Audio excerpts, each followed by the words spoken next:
ஒரு நாள் மாட்டுக்காரன் ஒருவன் தனது பசுவை அழைத்துக்கொண்டு வீட்டிற்குச் சென்று கொண்டிருந்தார்.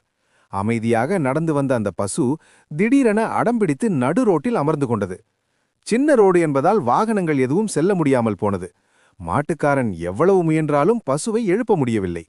அந்த நேரத்தில் அங்கு வந்த ஒரு போலீஸ்காரர் தனது லத்தியை காட்டி மிரட்டியும் மாட்டுக்காரனுடன் சேர்ந்து இழுத்தும் பார்த்தார். ஆனால் பசு அசையவே இல்லை. பிறகு அங்கு வந்த ஐஸ்கிரீம் விற்பவரும் அவர்களுடன் சேர்ந்து முயன்றார். இருந்தாலும் பசு நகரவில்லை.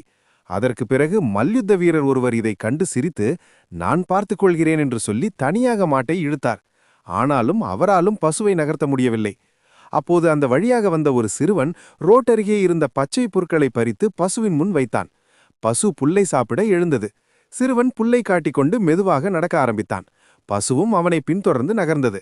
இதை பார்த்த அனைவரும் ஆச்சரியப்பட்டனர். இந்த கதையின் நீதி என்னவென்றால், அன்பும் புத்திசாலித்தனமும் இருந்தால் எதையும் சாதிக்கலாம்.